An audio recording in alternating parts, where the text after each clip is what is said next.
Hello students and welcome to our channel catalyst enhance your rate of learning. तो आज हम पढ़ेंगे कि इलेक्ट्रोनेगेटिविटी जो है वो कंपाउंड्स के प्रॉपर्टीज़ को किस प्रकार से अफेक्ट करता है, बॉन्ड एंगल को किस प्रकार से अफेक्ट करता है, एसिडिक एंड बेसिक नेचर को किस प्रकार से अफेक्ट करता है एंड सो ऑन। ठीक है, अब इसमें सबसे पहले हम लोग देखेंगे कि बॉन्ड एंगल पर इलेक्ट्रोनेगेटिविटी का क्या असर पड़ता है। ठीक है, अब बॉन्ड एंगल को अगर मैं इलेक्ट्रोनेगेटिविटी के बेसिस पे पढ़ूँ तो उसको हम लोग दो पार्ट में बांटेंगे। क्या क्या? एक तो सेंट्रल एटम की इलेक्ट्रोनेगेटिविटी और एक कॉर्नर एटम की इलेक्ट्रोनेगेटिविटी। याद रखना, सेंट्रल एटम की इलेक्ट्रोनेगेटिविटी बॉन्ड एंगल को अलग से अफेक्ट करेगी और कॉर्नर एटम की इलेक्ट्रोनेगेटिविटी बॉन्ड एंगल पर अलग असर डालेगी। ठीक है, तो सबसे पहले देखते हैं कि सेंट्रल एटम अगर ज़्यादा इलेक्ट्रोनेगेटिव हुआ तो क्या होगा।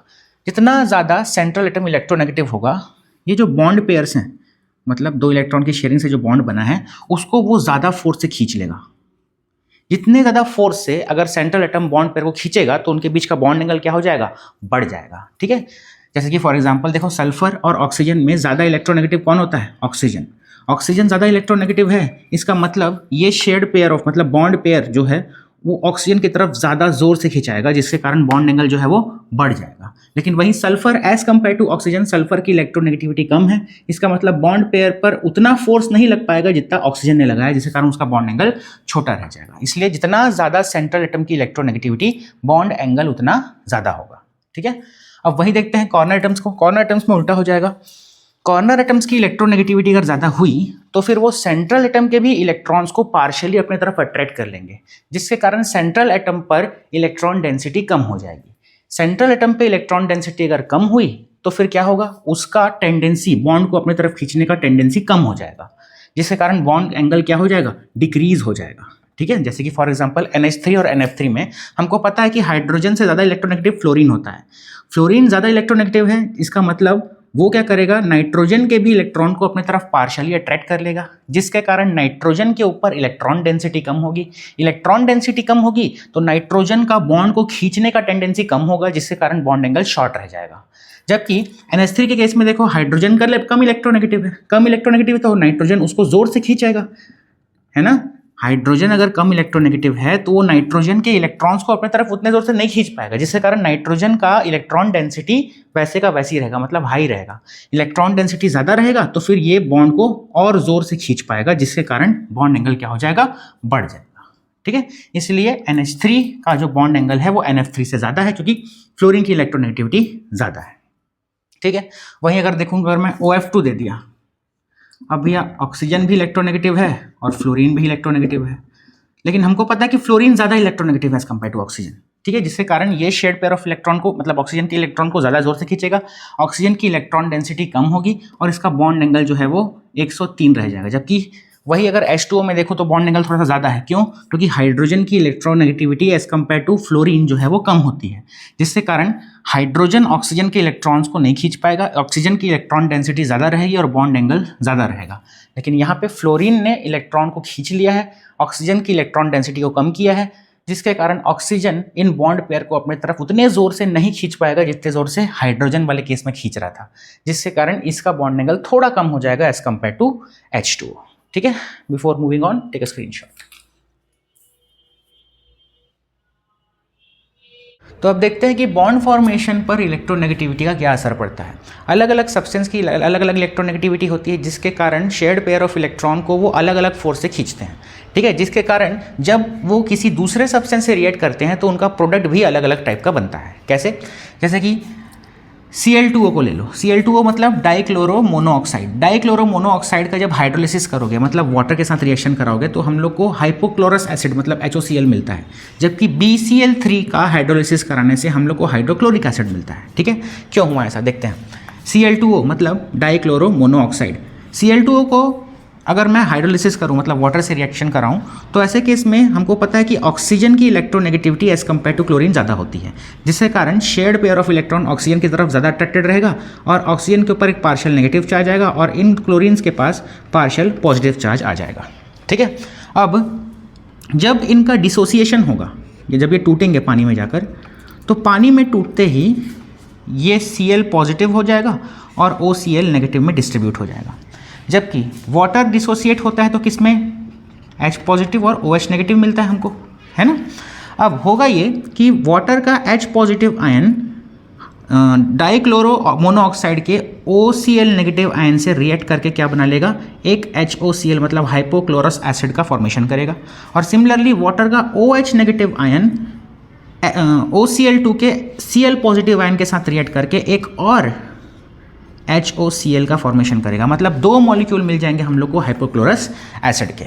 ठीक है, अब वहीं अगर देखें कि BCl3 में क्या हुआ, तो BCl3 में हमको पता है क्लोरीन ज़्यादा इलेक्ट्रोनेगेटिव है, मतलब क्लोरीन का इलेक्ट्रॉन को खींचने की क्षमता ज़्यादा है, जिसके कारण पार्शियल नेगेटिव चार्ज क्लोरीन के ऊपर आ जाएगा। मतलब ये shared pair of electron chlorine की तरफ ज़्यादा अट्रैक्टेड रहेगा, तो क्लोरीन के ऊपर पार्शियल नेगेटिव चार्ज और बोरॉन के ऊपर पार्शियल पॉजिटिव चार्ज आएगा।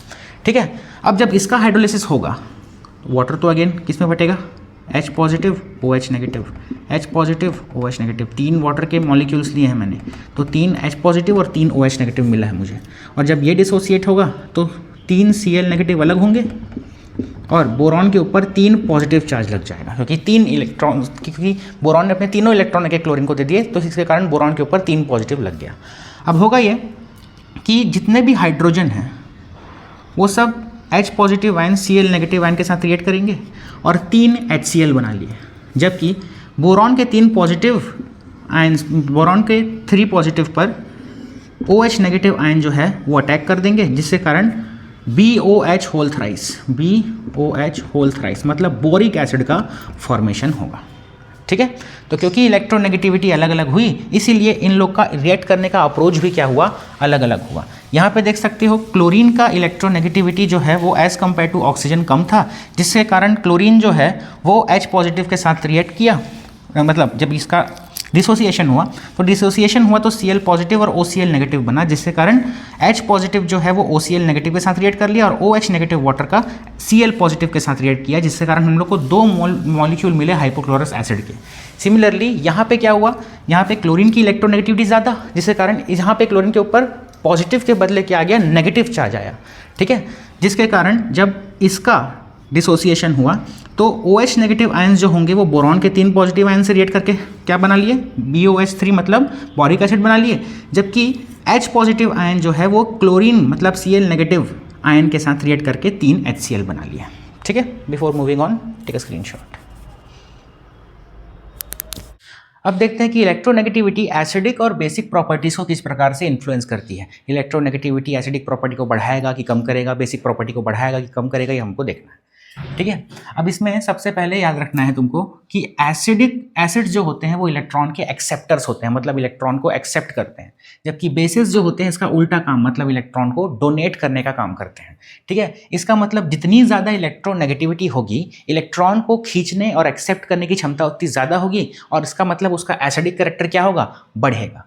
ठीक है, और जितनी इलेक्ट्रोनेगेटिविटी कम होगी, इलेक्ट्रॉन को एक्सेप्ट करने की क्षमता कम होगी और उसका बेसिक प्रॉपर्टी जो है वो बढ़ेगा। ठीक है, तो याद रखना जितनी ज़्यादा इलेक्ट्रोनेगेटिविटी उतना ज़्यादा इलेक्ट्रॉन को एक्सेप्ट करने की क्षमता और उतनी ज़्यादा एसिडिक नेचर, और बेसिक नेचर क्या होगा, कम होगा। सिमिलरली अगर इलेक्ट्रोनेगेटिविटी कम होगी तो एसिडिक नेचर कम होगा और बेसिक नेचर क्या हो जाएगा, बढ़ जाएगा। ठीक है, इसका एग्जांपल लें तो हमको पता है कि पीरियोडिक टेबल में मैंने बताया था इलेक्ट्रोनेगेटिविटी वाले वीडियो में कि लेफ्ट से राइट जाते जाते क्या होता है, इलेक्ट्रोनेगेटिविटी बढ़ती है। ठीक है, क्यों, क्योंकि लेफ्ट से राइट जा रहे हैं तो नंबर ऑफ इलेक्ट्रॉन्स बढ़ रहे हैं, number of electrons is equal to number of protons. जितने सारे प्रोटॉन्स उतना ज़्यादा न्यूक्लियर फोर्स और बाहर इलेक्ट्रॉन पर उतना ज़्यादा फोर्स लगेगा और इलेक्ट्रॉन उतना ज़्यादा अट्रैक्टेड रहेगा, मतलब इलेक्ट्रोनेगेटिविटी बढ़ती है। तो यहाँ पे लेफ्ट से राइट जाएंगे तो इलेक्ट्रोनेगेटिविटी बढ़ रही है, और इलेक्ट्रोनेगेटिविटी का बढ़ना मतलब एसिडिक नेचर का बढ़ना। ठीक है, जैसे कि फॉर एग्जांपल यहाँ पे क्लोरीन सबसे ज़्यादा, इस पूरे पीरियड में क्लोरीन सबसे ज़्यादा इलेक्ट्रोनेगेटिव है, जिसका मतलब उसका इलेक्ट्रॉन को एक्सेप्ट करने की क्षमता सबसे ज़्यादा होगी और उसका एसिडिक नेचर भी सबसे ज़्यादा होगा। वहीं अगर सोडियम की बात करूँ तो सोडियम का इलेक्ट्रॉन को एक्सेप्ट करने की क्षमता सबसे कम है, मतलब उसका बेसिक नेचर जो है वो ज़्यादा होगा, एसिडिक प्रॉपर्टी कम होगी। तो देख सकते हो अगर सोडियम की बात करूँ तो वो स्ट्रॉन्ग बेस बना है, अब जैसे ही मैं इधर जाऊँगा ये इसकी बेसिसिटी क्या हो गई, कम हो गई। ठीक है, इसके बाद यहाँ गया तो ये एम्फोटेरिक बन गया। एम्फोटेरिक का मतलब क्या होता है, which can behave both as an acid and as a base, मतलब जो एसिड और बेस दोनों तरीके से बिहेव करता है वो क्या कहलाता है, एम्फोटेरिक कहलाएगा। अब इससे थोड़ा आगे जाऊंगा तो देखो एसिडिक प्रॉपर्टी बढ़ रही है ना, वीक एसिड फॉर्म हुआ। फिर आगे गया तो इलेक्ट्रोनेगेटिविटी फॉस्फोरस की और ज़्यादा हुई एज कम्पेयर टू सिलिकॉन, तो वो उसकी एसिडिटी जो है वो एज कम्पेयर टू सिलिकॉन ज़्यादा हो गई। फिर और आगे गए तो सल्फर की इलेक्ट्रोनेगेटिविटी और ज़्यादा, मतलब उसका एसिडिक स्ट्रेंथ और ज़्यादा, और क्लोरीन का इलेक्ट्रोनेगेटिविटी क्योंकि एज कम्पेयर टू अपने सारे मेंबर सबसे ज़्यादा है तो वो सबसे स्ट्रॉन्ग एसिड बनाया। तो देख सकते हो लेफ्ट से राइट जा रहे हैं तो इलेक्ट्रोनेगेटिविटी बढ़ रही है और एसिडिक कैरेक्टर बढ़ रहा है, ठीक है। और वहीं अगर मैं अप टू डाउन जाऊँ तो अप टू डाउन जाने पर क्या होता है, इलेक्ट्रोनेगेटिविटी कम होती है। इलेक्ट्रोनेगेटिविटी कम होगी इसका मतलब एसिडिक कैरेक्टर भी क्या होगा, कम होते जाएगा, और बेसिक कैरेक्टर क्या हो जाएगा, बढ़ते जाएगा। जैसे कि फॉर एग्जांपल N2O5, इसकी इलेक्ट्रोनेगेटिविटी एज कम्पेयर टू अपने ग्रुप मेंबर ज़्यादा होती है, इसलिए हाईली एसिडिक है। अब ऊपर से जब मैं नीचे जाऊँ तो क्या होगा, फॉस्फोरस की इलेक्ट्रोनेगेटिविटी कम हुई तो उसकी एसिडिक कैरेक्टर घट गया, आर्सेनिक की थोड़ी और कम हुई, एसिडिक कैरेक्टर और कम हो गया, है ना। Sb की और कम हुई इलेक्ट्रोनेगेटिविटी, मतलब उसका एसिडिक कैरेक्टर और घट गया और वो एम्फोटेरिक नेचर का हो गया, मतलब it behaves both as an acid and as a base. और अगर बिस्मुथ में आऊँ तो बिस्मुथ की इलेक्ट्रोनेगेटिविटी सबसे कम है, मतलब उसका इलेक्ट्रॉन को डोनेट करने का क्षमता ज़्यादा होगा और एक्सेप्ट करने की क्षमता कम होगी, और वो क्या बन जाएगा, बेसिक बन जाएगा। तो बेसिकली ऊपर से नीचे आते आते क्योंकि इलेक्ट्रोनेगेटिविटी कम हुई तो फिर बेसिक प्रॉपर्टी जो है वो बढ़ेगी और एसिडिक प्रॉपर्टी क्या हो गई, कम हो गई, ठीक है। Before moving on take a screenshot. तो इसी के साथ हमारा चैप्टर कंप्लीट होता है। मैंने जितने भी इस चैप्टर में इंपॉर्टेंट टॉपिक्स थे ऑलरेडी एक्सप्लेन कर दिए हैं। अगर इसके अलावा कोई टॉपिक या कोई क्वेश्चन छूट गया हो जो तुमसे ना बन रहा हो वो नीचे कमेंट करो ताकि मैं आगे जाके उसका एक शॉर्ट वीडियो बनाकर उसे एक्सप्लेन कर सकूँ। इसके बाद नेक्स्ट वीडियो में हम शुरू करने जा रहे हैं केमिकल बॉन्डिंग, जिसमें हम केमिकल बॉन्डिंग का first part that means ionic bond जो है वो पढ़ेंगे। तब तक के लिए this is Anmol Singh Thakur signing off.